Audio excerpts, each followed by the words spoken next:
This is Act and Analyze with Maggie and Tyler. We're two best friends. I'm an actress. And I'm a therapist. In Act and Analyze, you will hear us discuss all things within media and our daily lives, while relating it to our lovely guests. We want to have fun, but also learn along the way.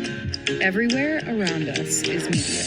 We just want to know, what type of media helps you, or infuriates you, or makes you feel good? We want to grow with you and leave you all feeling better than how we found you. Welcome to Act and Analyze.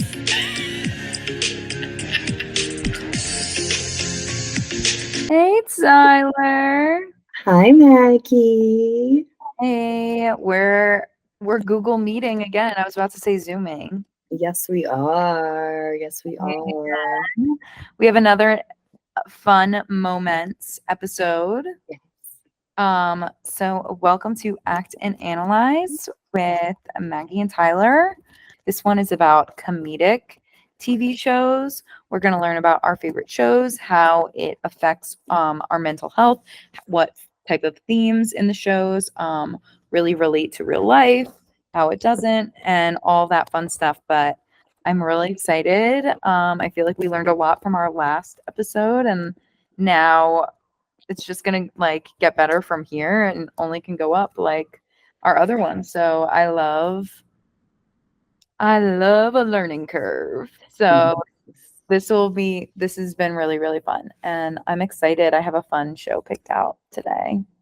Yes, me too. I'm so excited to get into it. So Maggie, what is your favorite comedic show? And tell me a little bit about it.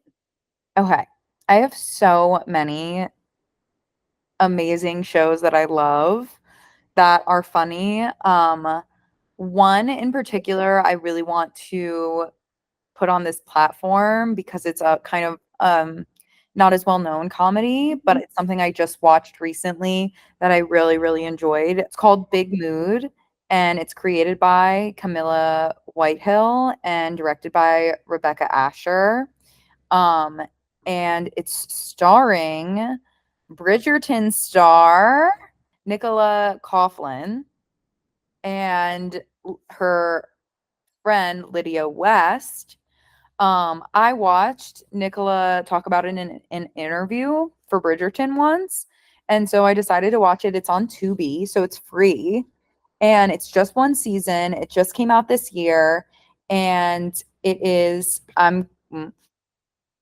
I'm going to read the description for you guys.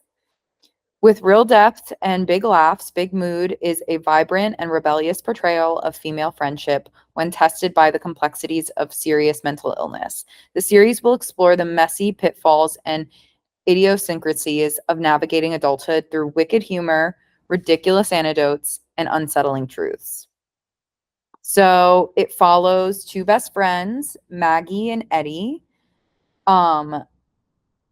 played by Nicola and Lydia, and they've lived in each other's pockets for 10 years through thick and thin and multiple challenges and multiple eyebrow trends, but the rest of their lives looming, careers hanging in the balance, and Maggie's bipolar disorder making an unwelcome return to form. Eddie begins to question whether this friendship is really in their best interests. It's a pivotal point in both of their lives, bringing to the surface all of those important questions. Could sleeping with your former history teacher be the key to happiness? Is a basement rat hotel a functional alternate for pest control? How do you stop your new psychiatrist giving you worry dolls? With their 20s behind them, Maggie and Eddie's relationship faces the future. Can it survive? So yeah, it's really about a lot of Maggie's struggle with her bipolar disorder. She stops taking the medicine in the second episode.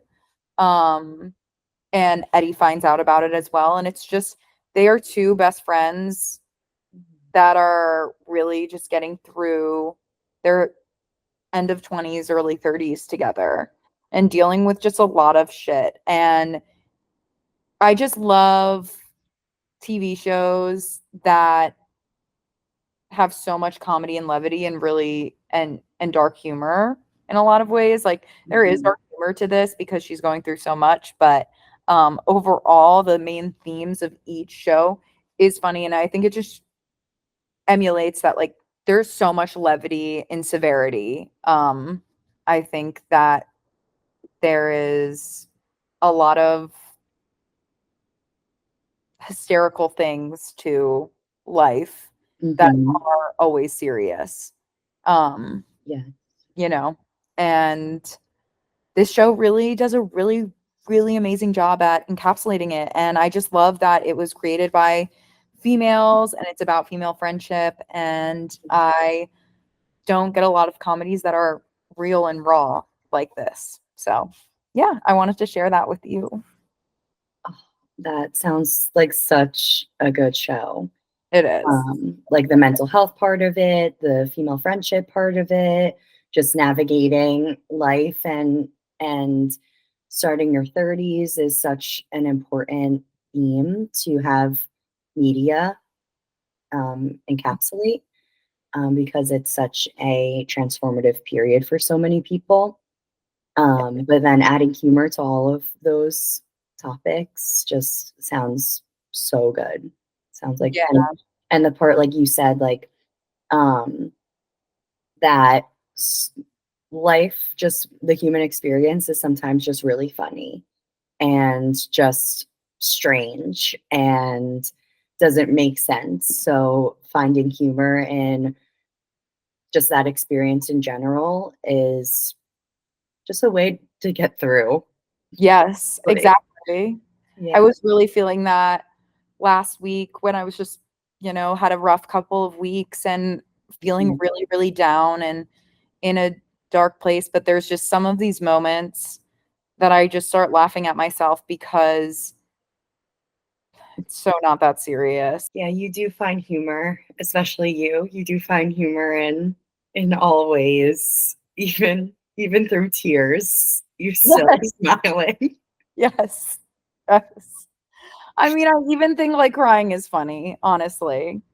It's so good.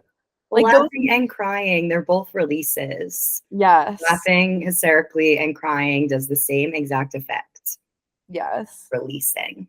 And so much of this show is about that and about how life can be funny but also very dark and sad Mhm. too. And I think humor and sadness very much coexist. There's definitely a good Venn diagram that you can make of humor and sadness. Where Yes, a lot in the middle.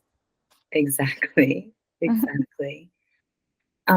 What would you say? I know there is a big component of mental health in big mood. Would you say, is there any specific moment that stands out to you with the portrayal of mental health in the show?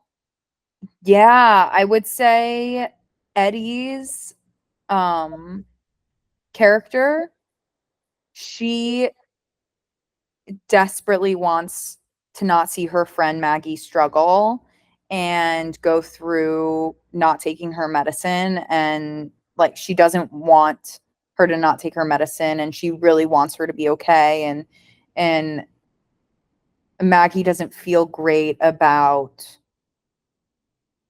being on medicine and she doesn't want to and she just wants to be normal. And I think Eddie struggles with their dependency on one another.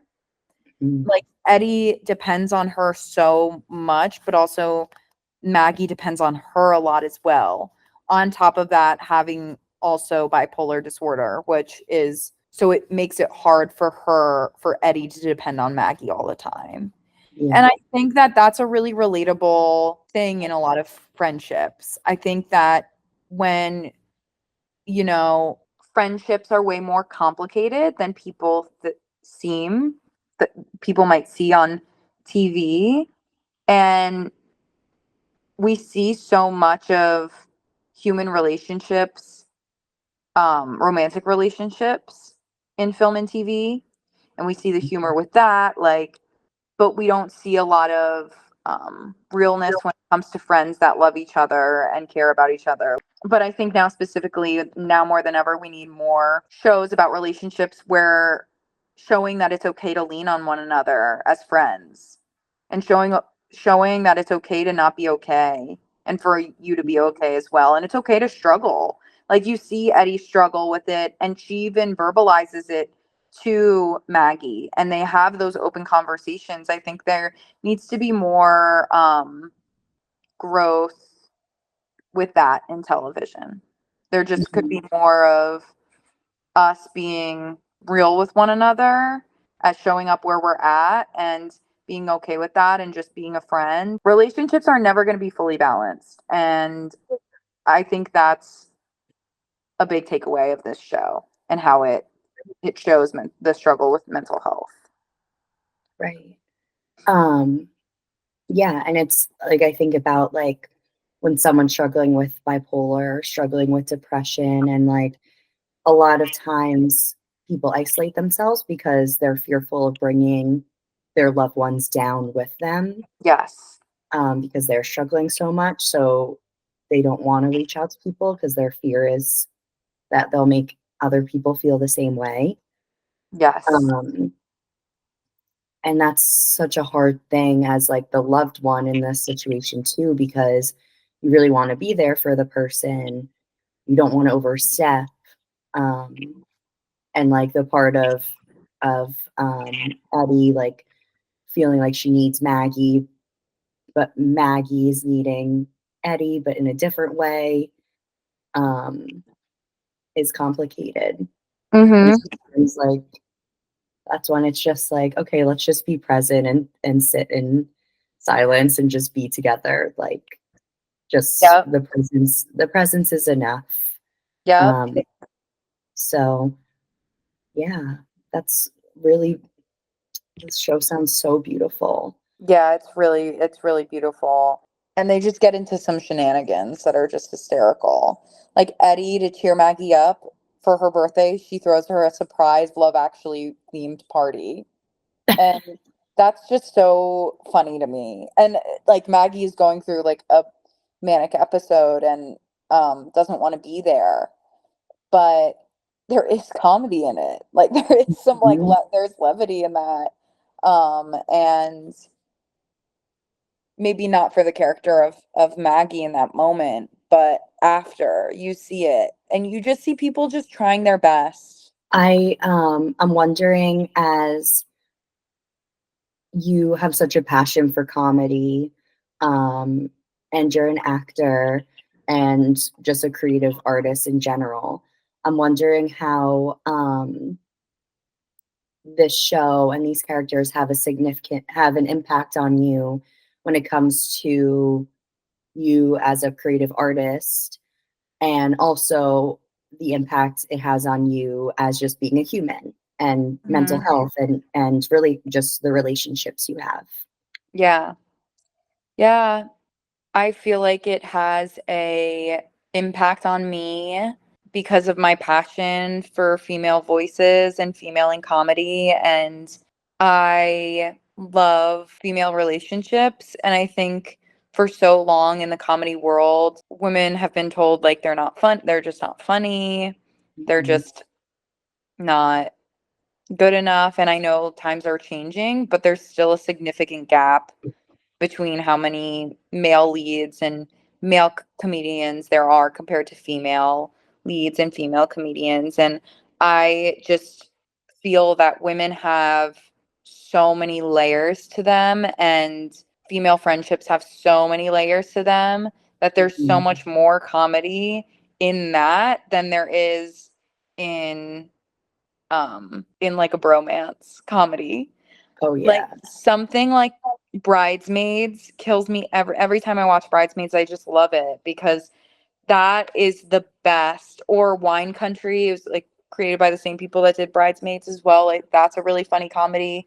I just love when we find light in such dark moments as an artist, and I believe that this show does that in a really beautiful way. And I love the way it came to be. Nicola has all these friends and this community of people that she's been doing theater with, that she's been acting with, and she got a platform because of Bridgerton, and now she's putting even more artists on a platform because she has one. And I think that's like one of the most beautiful things. Like, I feel like me as a person, I have so many talented, fierce people in my life that are witty, smart, funny, Mhm.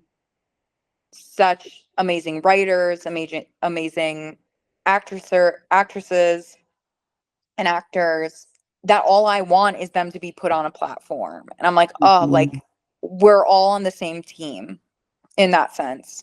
And I do feel like this show really seems like it was a team effort. You could just tell by the background actors, the relationships, they go beyond the screen. And that's what Nicola said in an interview about the show specifically. So, and she said she really wants there to be a second season, and I would love there to be a second season. That's also why I'm trying to put people onto this show and promote it, because I know that Tubi isn't the most no one, uses that streaming program as much, but Mhm. it's really, really important to invest your time into smaller um, productions. What are takeaways from the show for yourself and also just aspiring comedy writers who want to tackle this topic of addressing mental health, while also writing comedy and producing a comedic show, based on Big Mood? Like, what have you learned from it? I believe that so much light can exist in dark, and dark can exist in light, and vice versa. And something I just appreciate about this comedy in particular is how they don't shy away from any of that. Mm. And I think that's the type of person I am, where I want to see all the layers to everyone, and I want to see the vulnerabilities of the human condition, and I want to see people exist as people and not as like someone pretending to be something they're not. So I've always really attached to comedies that make light of really dark topics, and it's not like they are ignoring Mhm. the mental illness. They are actually bringing it to the surface and showing what's living with a mental illness, and what is that like, and what is that like to be a friend who has someone struggling with mental illness. Like, one episode in particular that sticks out to me that I think represents this so well is Maggie finds out from Eddie that Eddie's bar that she really wants, her brother's selling it, and Eddie's really down about it, but Maggie is still kind of in this not well placed mentally. She's like, we got to go. We got to do this Irish ceremony. We got to do an Irish midsummer. We have to go do it. An Irish midsummer. You have to. And Eddie's dating a guy that Maggie doesn't really like. And this is now like their third time in and out of a relationship. Mm. And so Maggie was like, we have to go. We have to go to this Irish midsummer. And it's based in London. So they take a bus to this Irish midsummer and go walk in the woods and get no phone service. So Eddie's man doesn't contact her. And they do this crazy midsummer session, and it's hysterical because Maggie's just trying to like be like, we gotta like release ourselves. Like, we gotta, and I totally feel that. I'm like, I totally That feel like that's gonna be us in that's Europe, me in Europe. Like, Switzerland. I'm gonna be like, where can I go to get a cleansing ceremony? Please, please. Someone get me out like of this dark place. And it's just and it's Eddie's first time experiencing like an Irish midsummer because she's from London. And how it all unfolds just becomes hysterical. And it's like they're not making fun of bipolar disorder. They're not making fun of the fact that Eddie's in a unstable relationship and toxic relationship. They're not making fun of that. What they're making fun of is like what's funny is the situation. That's that is what makes it funny, is this situation we're in, this predicament, this thing. And I love situational comedy. I love when characters are put in this position and what else is there to do but try and make people laugh. I love comedy like that. That is talent right there. How they're able to not make fun of mental health, not make fun of toxic relationships. Like I feel like so much comedy that like we grew up with is more so making fun of Yes. specific communities of people, or Mm-hmm. making fun of mental health, or making fun of struggle. Yes. That's not what they're doing. They're making light out of darkness and Mm-hmm. making light out of the situation, not making fun of one another or making fun of the struggle. There's no making fun. It's more Exactly. so making light. Exactly. Just so much easier to go to those jokes than to actually be witty and actually be smart and think about the depth of like situational comedy.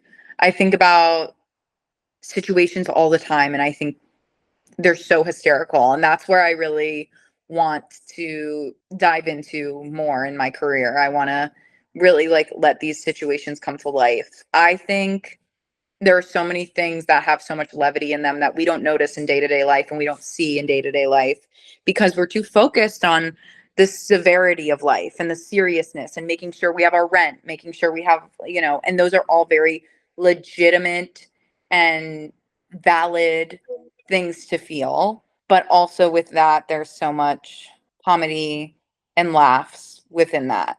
So, Tyler, what show do you have for us today? Yeah, so my show is definitely probably more well known than yours is. Still, we need to shout it out, give it a platform, Oh yeah. share it to the world. So yeah, my show, my favorite comedy is Abbott Elementary. Yes. And it is written by Quinta Brunson, who is also the main character in the show.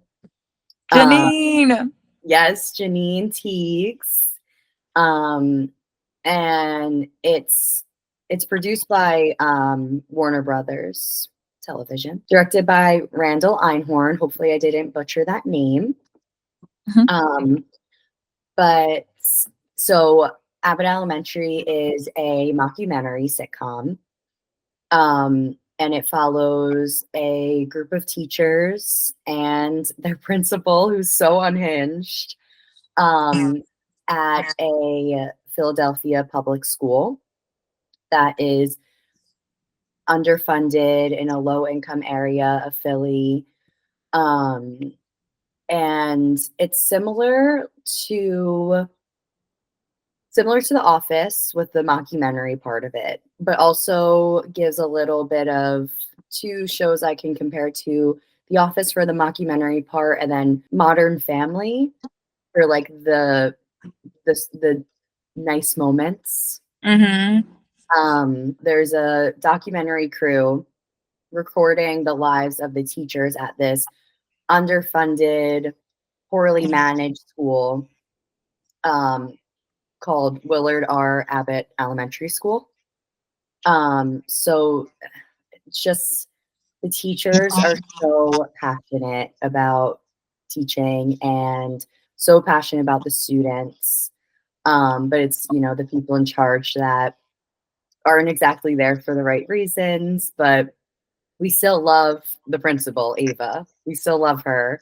Her character is amazing, but she's funny. And the teachers are just really trying their best. They're facing so many challenges, and it's just harsh conditions and a school district that really doesn't seem to care about education of the children. They want to make it a charter school. That's like a part of the series. But despite all of this, the teachers, especially Janine, Quinta Brunson's character, they just want the students to succeed. Mm-hmm. So yeah, that's a little synopsis about Abbott Elementary. They're following the teachers at school, the teachers and the students at school. Then they're also following them outside of school, and they're all really close. Like all of their relationships really develop. I feel like it really develops this season too. Yes, I agree. Yeah, at first it was like, okay, these people don't like these people. These people get annoyed by these people. But now, this past season, like they really grew into such a family Yes, compared to the first season, absolutely. which was so nice to watch that growth happen. Mm-hmm. I'm curious, how do we see mental health in Abbott within the characters? Mm-hmm. Yeah, I feel like there's so many parts to it that I think of when it comes to mental health and being a therapist. I think being a teacher in itself in America is just so difficult, especially in a school district like the one in Abbott Elementary, where these teachers are there because they want to help these students who are in a low income area. So a lot of times, these parents don't have time to sit with them one-on-one and really teach them how to read or really teach them math and really be there for that educational part because they're working multiple jobs and just trying to get by. Mm-hmm. So these teachers are really there because they want to be those people for these kids. Yeah. So it's that part of it where just being a teacher in America is really hard. The burnout, the lack of pay, the what's it called? Like the achievement anxiety, because they just want to make sure these kids are doing well, and then the teachers are also being observed, and there's so much at hand there. The people pleasing Oh my gosh, yeah. of Janine, Mm-hmm. the Barbara, just her traditional teaching style, and feeling like she's very anxious, I feel like, about the growth, the modernization happening, the technology. Yeah. So there's just anxiety in that, the adjusting, um, and then of course the social dynamics too. So the power dynamics, the hierarchy, the interpersonal relationships, but mostly really what comes to mind with the mental health part is the stress and burnout that Yeah. teachers are facing in this show and that teachers face in real life. Mm-hmm. Definitely. I definitely see that. Um I feel like they do a really good job at representing teachers as people and not just teachers, if that makes sense. I think so many people, it's like that whole thing, like, oh, it's so weird to see your teacher out at Jersey Mike's, and like sometimes you don't think they're real people and stuff, but they are. They're real people dealing with real struggles um and juggling so much on top of it, because you know it's they spend more time with your kid Hmm. than you do. Once you start going to school as Yeah. a kid, you start spending more time in school than you do at home. So these teachers are really, there's so many different roles they play, Hmm. especially in Abbott. But I Yes. love that. Do you feel like Abbott Elementary does a good job on balancing the effects of mental health and all of those aspects with the humor and comedy of the show? I definitely think so. I feel like similar to Big Mood, they their humor, the way they represent humor is very similar. As they make humor out of situations, they're not making fun of people directly. That's such a big difference. I know I compared The Office to Abbott because of the mockumentary standpoint, but The Mhm. Office, the humor is surrounded by making fun of people, I would say. There is Yes. moments where they are making fun of situations, but Abbott Elementary does not do that. It Yes. does not make fun of people. They make fun of, or not make fun, they make humor out of situations. Um, Mhm. and I think they do that really, really flawlessly. Yeah. Um, but, and then showing the mental health part,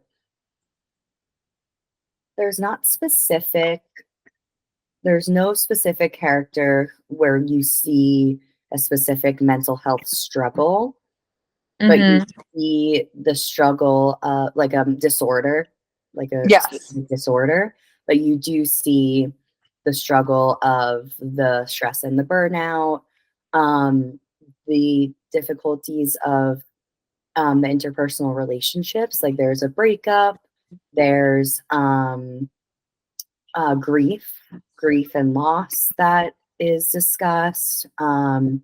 There's like with Quinta Brunson's character Janine, she has a really difficult relationship with her mom. Mhm. Like you can tell that Janine had to became an adult really young. Yeah. So you see that from it seems like there's neglect. Like maybe her mom had some mental health struggles or something, and Mhm. Janine had to become an adult really young. You see that with her relationship with her sister as well. Her Mhm. sister comes to visit and is like, Janine just wants to host her and spend time with her and do things together. And the sister couldn't give a fuck. Like she wanted to go out and she wanted to do her own thing. And Yeah. that was really upsetting for Janine. And like the Mother's Day episode, Mm. um, like you could see like that was a really good episode discussing like interpersonal relationships and mental health because like uh Gregory's character, um his mother passed away when he was young. And that was really difficult in the way that he, in his classroom, celebrated Mother's Day. Mhm. Compared to all the other teachers who were really excited about Mother's Day, did all of these things. He didn't. He did something that wasn't so focused on mothers, more so just I think like just parents in general, Mhm. because he remembered his struggle as a kid during Mother's Day, where everyone would be making flower art and stuff like that for their moms, and his mom wasn't around. Yeah. And he was just a little kid. He didn't really have the words to describe that. So then in his classroom, he wanted to make sure it was just more inclusive for people's Yeah. struggles. Oh, they even include like spirituality and religion. Like Barbara is a very religious, God-fearing woman, Yes. and you see her and her relationship with religion um and then oh, and with breakups too, like I mentioned, you see Janine and her partner in the beginnings relationship. Like again, she had all the responsibility in the relationship. Like she needs to have that control. I think it's like that control factor that she has, that anxiety that she has. Mhm. She needs to have full control over all of her parts of life. So she ended up with this guy who's so emotionally immature, does not have his shit together, but it makes sense because she just wants to take care of people. Yeah. And then you also see Jacob. Um, Sweet Jacob's Jacob. yeah, Jacob's relationship and that breakup as well, and that being really difficult. So they do a really good job of representing queer relationships as well in the show. Um, and just yeah, and how that breakup went down. And Mhm. yeah, I think they do. I think they do a good job I agree. of that. I think they do a really realistic job as well of representing the balance of school and being a teacher and having a job, while also like there's also that cover of like, I'm at work right now. I can't be worried about this. And Mhm. that's such a real thing that so many people go through when they're at work and they're struggling at home or struggling with a relationship or struggling with themselves and their confidence. Like, how does that how do I be professional and go through day to day with everything that's happening internally that's going on? How does that work? And we talk about that so much as actors. Like, there's always so much more to what the characters are saying. And I do Mhm. think that there's so much humor in the show. And a lot of Mhm. what they're feeling is masked by humor as well in a lot of ways. Yes. Yes, exactly, and, like, just the, um the absurdities surrounding the educational system in this district and what happens there, and they highlight it and make comedy out of it in such, like, a lighthearted way, Yes. um, and just talking about just, like it's just clever the way that they talk about the school system and the education system and, Mhm. um, like but balancing it with such wit and such humor and just, like, the one-liners. The one-liners are So everything. good. So good. So good. Um, so yeah, just, like, addressing all of these issues while also making it so hysterical. Exactly. Yeah, I agree. What type of advice do you feel like you would give some of the characters in the show? Mhm. Yeah, so I've had clients who are teachers, um, and I grew up with parents who were teachers, and Yes. Me so many people in my family are in the education system. Mhm. So I saw it firsthand of what teachers go through and that struggle and just like also just trying to be a human being and balance all of these relationships that you have in your real life while also having all of these children's lives and it feels like you have all these children's lives in your hands as well. Mm. Advice I would give is um I always say this, like, you're a human, you're not a machine.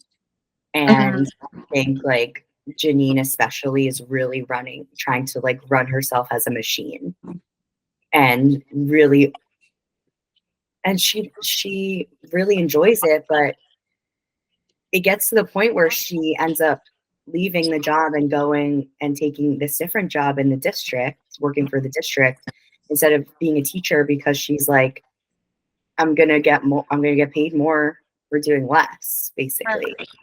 Um, and really be able to make a difference at a more macro level Mhm. because she felt like she was not making a difference within the Oh, school. yeah. But like what more could she do? And that's Yeah. like what I would say is like what more can you do than just showing up and being a safe person and educating these kids?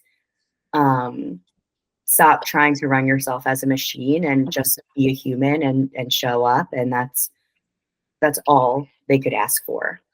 Yes. I would definitely do a lot of um like discussing priorities and like those core beliefs and um what's the word?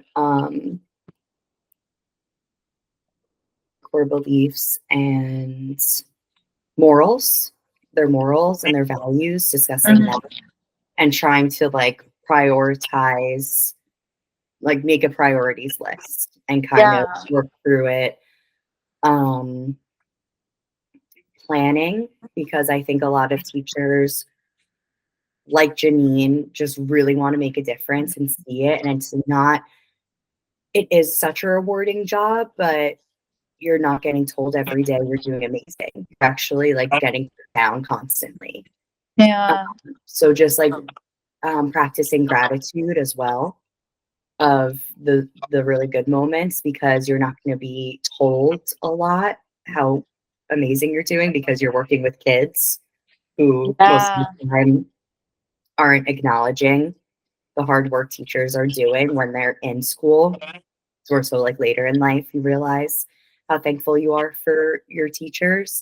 Yeah. Um, so making sure that they're practicing gratitude, practicing self-care in whatever way they can, because my experience working with teachers is like they don't have time to go for a walk after work. They don't have time because sometimes their parents are working other jobs as well to make ends meet. They don't have time to meditate for 30 minutes a day, or like, do all journal. Like they don't have time. So I'll recommend things like write down 3 things you're grateful for, or being really intentional about those moments of stillness, like the drive to work, the drive home, like taking that time to just listen to your favorite songs, listen to your favorite podcast, sit in silence and breathe. Like the moments that you have a second to do self-care, do it, even if it Yeah. means you're multitasking while doing it. Yeah. Mhm. Yeah. Yeah. They're really such a foundation of our what makes us, what Yes. makes us people and have morals, and um that's why teachers should be paid way more, and that's why in other countries they're paid way more, because Mhm. they're so essential. And I think that, you know,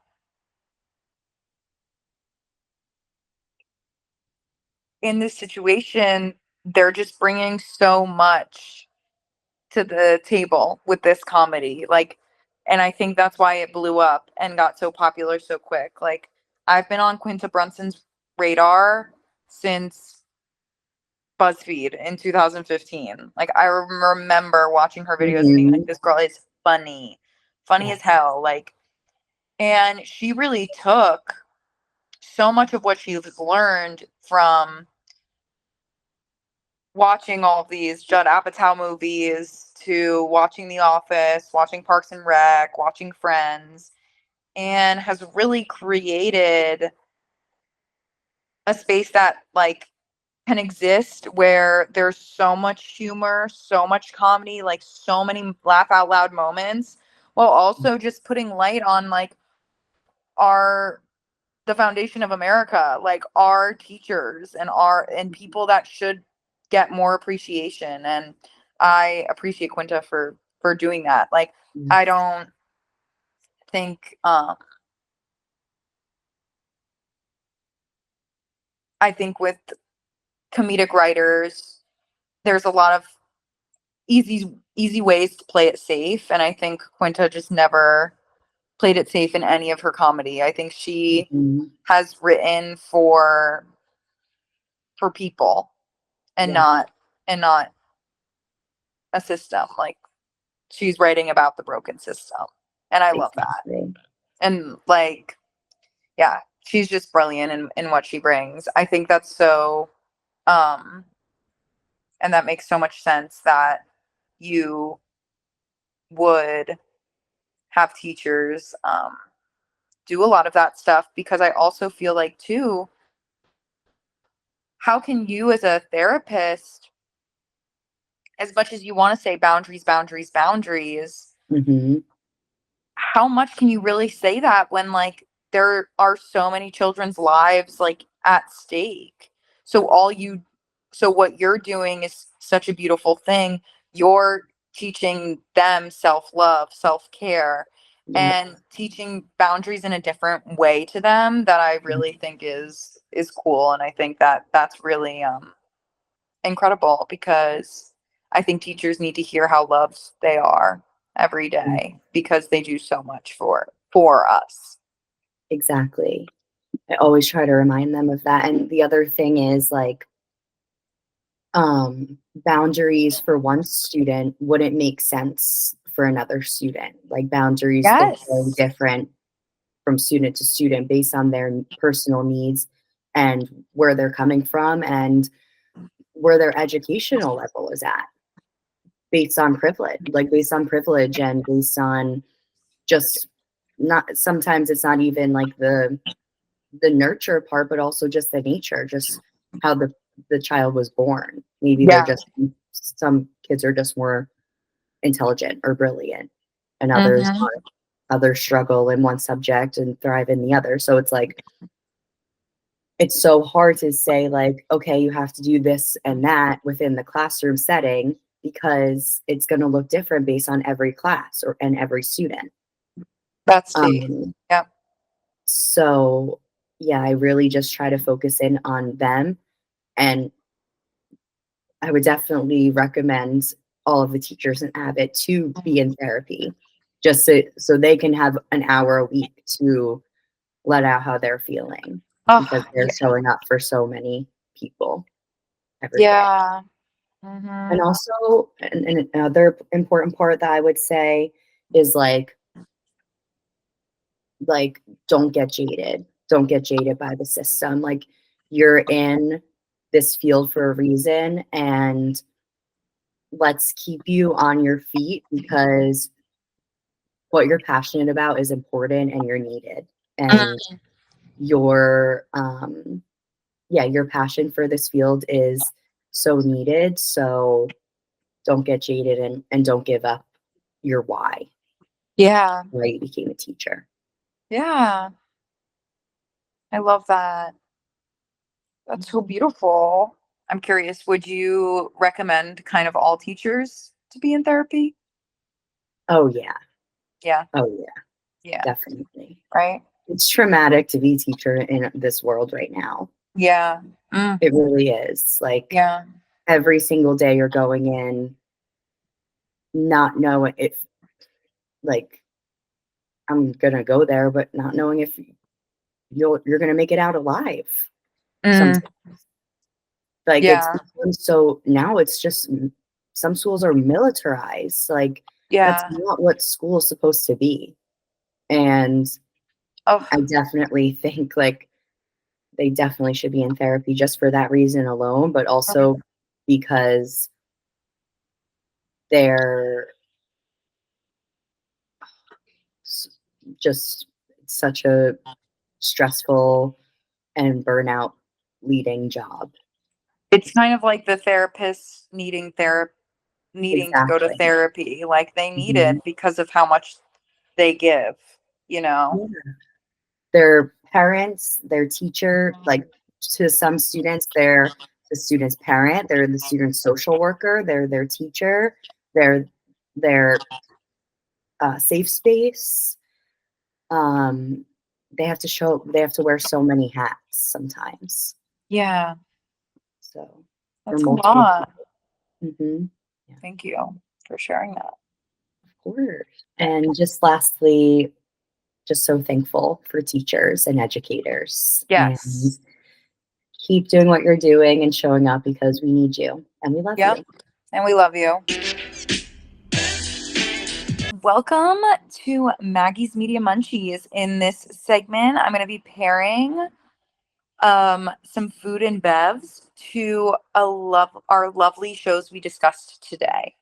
So for Big Mood, I'm going to do my one of my favorite crunchy chips, a kettle cooked salt and vinegar chip Mm, with a side of a crispy Diet Dr. Pepper. fuck. It's So so good. I feel like that's what's like that. Those are the two demons that live inside me is a kettle cooked salt and vinegar chip and a Diet Dr. Pepper. Um, explosive flavors. just explosive flavors. Also I just feel like it's so like you don't eat kettle cooked salt and vinegar chips and a Diet Dr. Pepper when you're 13 years old. Like you eat that when you're 27 years old and you have a Mhm. hangover or you partied really hard and you need to sit and rot on your couch all day and binge shows. Like you do Mhm. that when after you've studied like for 10 hours and don't feel like making dinner, and it's like it's that type of snack, and something about it revives me in some way. I don't know. And I think it just started happening when I was in my 20s. So that is why I paired that with Big Mood, because it's all about being in your late 20s, early 30s, figuring out life. You're too busy in this world to even make yourself like a good meal. So, yeah, grab yourself a kettle cooked salt and vinegar chip some and a nice crispy Diet Dr. Pepper and go on with your day. And for my other one with Abbott Elementary, my other media munchie for Abbott Elementary, I recommend eating a PB&J. I personally love Skippy peanut butter, strawberry jelly, and then a light thin layer of Skippy peanut butter again on top on white bread. I do love a PB&J on a sourdough too, but I think that's me being older and wiser. But I think for the nostalgia, put it on some white bread and have a side of apple slices or apple juice because it's giving elementary school. I had a PB&J every single day of elementary school and middle school. That was my go-to sando. I did not like grape jelly though, I do have to say. But if you're a grape jelly fan, go for the grape jelly. If you are allergic to nuts, we have sun butter now. Use some sun butter. I actually don't mind sun butter. It's okay. And Mhm. um or if you don't like that, like almond butter, really good. Like if you're not a peanut butter person, almond butter is really good. The Costco one is my favorite. Um and make yourself a cute lunch and watch Abbott. It was definitely a self-care thing for me, was Mhm. eating something and watching Abbott and just laughing, and it makes you feel all nice and warm and fuzzy and nostalgic. So yeah, those are my media munchies, and eat up and watch and Mm, munch. I'm gonna. Yes. Especially the first media munchie. I need that right now. I'm Right? hungry as fuck. Yeah. It's so needed. I need a crisp Diet Dr. Pep ASAP. Ooh, yes. ASAP Rocky. Welcome to Tyler's Take Care of Yourself tip, where I give you a tip to take care of yourself. So, my take care of yourself tip for big mood is one of my favorite things to do. And that is to sit on a couch with your bestie side by side and just lounge with your favorite snacks and bevs and just watch your favorite show or movie and just sit side by side and just sit in the moment and feel just how safe you feel and happy you feel because you're with your favorite person in the world and just really soak in the moment. And that is the best form of self care, in my opinion. Mm-hmm. So Me grab too. your bestie and just be present with one another. And you don't have to talk if you don't want to. You can just sit side by side and just be in the moment with one another. Mm-hmm. Yeah. Oh, I love that. I love doing that with you, Yes, I love doing that with you too. I wish we were doing it today. right? Me Yeah. too. Yeah. And then for Abbott, it is to write a thank you letter to a teacher in your life, whether that is a literal teacher, like someone who was an actual educator to you, or someone who wasn't exactly an educator, but was just maybe a teacher of life, like someone who's just has guided you and taught you things that make you who you are and that you live by still to this day from what you were taught. Mm-hmm. Write a letter to them and just give them gratitude, and giving gratitude to others is always a way to make yourself feel good and take care of yourself in general. Mm-hmm. Yeah. Yeah, I love those. Those are Thanks. all so good. I know. And you know what? I think about writing some of my old teachers all the time, and I know it makes their day. So definitely do that, because it's really like important for us to give gratitude to them, and even in teachers of life as well. I love that. I love that. I love both of those. Those are two things that I need to do, that I'm going to do. I'm excited to do. Yeah. Great take care of yourself tips. Thank you. Yeah. Take care of yourself, everyone.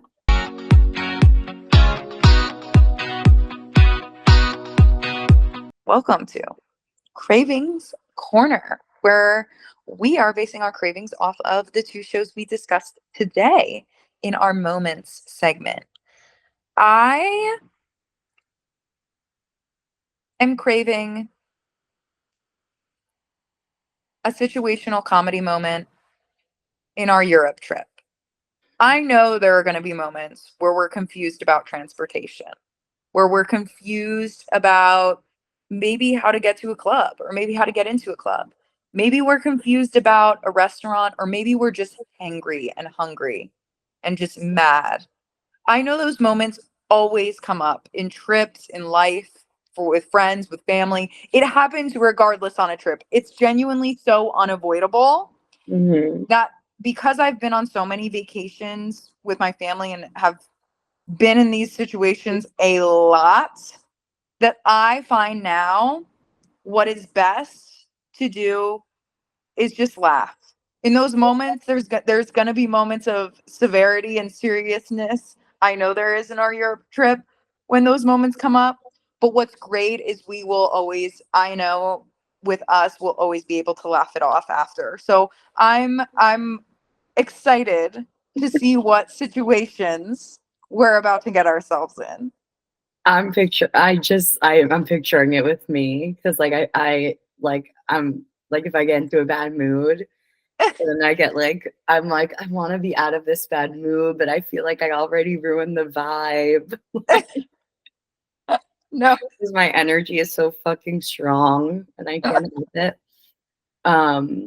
But yeah, I feel like that I'm gonna be like, I don't know what that moment was. I'm sorry. Yes. Sorry.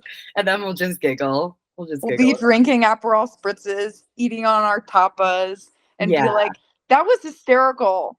And then because you know what always happens with us, Tyler, is we're always somewhere, we're always trying to figure out something, and then a random thing happens within those moments, which makes it even more hysterical in the aftermath of it all, because we were so serious and stressed about it in that moment.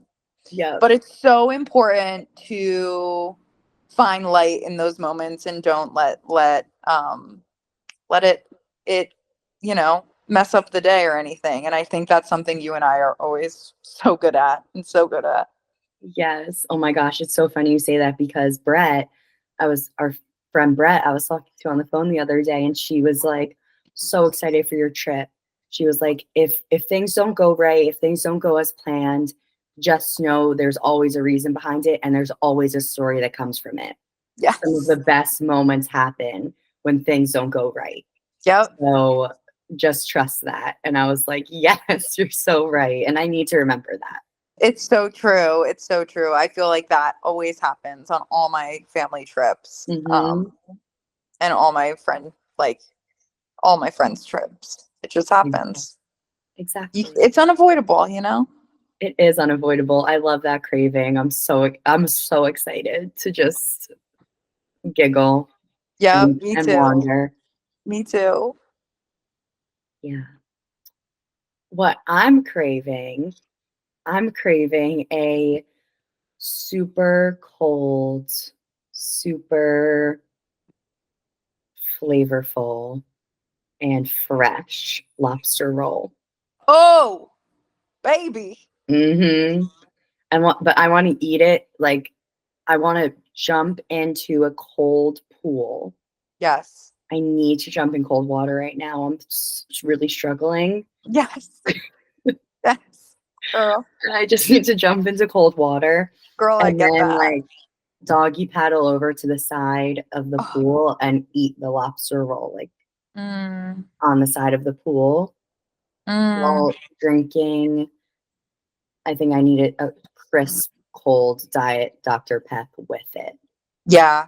Oh, for sure. The buttery roll with the buttery lobster. Yeah. And like savory with like the scallions on top. And Yes. oh my God. Yeah. My mouth's watering thinking about it. You know Yes. what? I was just thinking about a lobster roll too. And I think I sent it to you. Like Costco is selling these naked lobsters in this packaging and you sous vide it. Basically, you sous vide it. I saw that. That looks It so nasty. No, but I feel like it's good. I feel like anyone who's tried it said it's really good. Really? I want to put it on a roll, but then I was like, no, Tyler and I can't do that because she's not going to eat the butter on it. Yeah, I like the mayo-based one. Oh, Tyler, No, Tyler. that's the one I want because I need it cold. You want the cold mayo lobster roll? Yes, I need Absolutely it. not. That's nasty. I need it. Well, I feel like you always need a buttery lobster roll, girl, to fit your mayo-based lobster roll, girl. Absolutely. Absolutely. That is the answer to life right So, 2 peas in a pod. there. Oh, that sounds amazing. Well, we can split the lobster in half. I'll make the lobster salad and you can make the butter. Okay. Sounds good. Yeah. Well, this was Oh, fun. this was so fun. Thank you guys for listening in. Follow us on Instagram and TikTok at Act and Analyze Podcast. Subscribe to us on YouTube. Like this video on YouTube. Share. We really appreciate everyone that has been listening, and we love you. And we can't wait for more stories like this, more adventures like this, more Mhm. analyzing moments like this. It's gonna be great. Yes, it is. Thank you, everyone. Thank you. Bye. Love you. I love you.